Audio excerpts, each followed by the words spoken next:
Қайырлы күн, күндеріңіз сәтті өтсін. Бүгін сіздермен бірге тауық етін пеште жұмсақ, дәмді, өте нәзік етіп пісіретін боламыз. Ол үшін шұңғыл ыдысымызға майонез, кетчуп, сұйық майымызды, күштен өткізілген сарымсақ, паприка, қарабүріш және де тұзды салып, жарты лимонның суын жақсылап сығамыз. Лимонның шырынын жақсылап сығып алғаннан кейін барлығын жақсылап араластырамыз.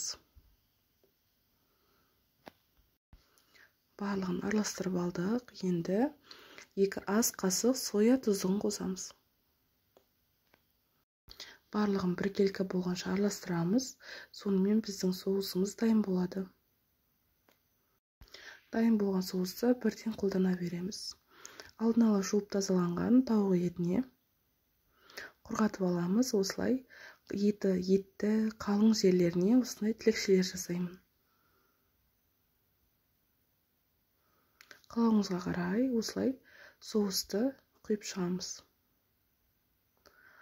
Барлық жеріне толық сіңу үшін ішкі бетіне де осылай қолымыздың көмегімен жақсылап ысқылаймыз. Тауығымызды кемі жарты сағатқа немесе 1 сағатқа маринадқа қалдырамыз. Картопты және де сәбізді қолдандым. Картопты осындай бөлікшелерге бөліп алдым. Қалған соусты картопқа құйып, жарты сағаттай қойып қоямыз. Жарты сағаттан кейін картоптарымызды табамызға орналастырамыз. Және де қалауларыңызға қарай болгар бұрышы немесе қызанақты қолдансаңыздар болады. Ең жоғарғы бетіне тауығымызды қойып, 190 градуста 1 сағат пісіріп аламыз. Өте дәмді, жұмсақ болып шығады.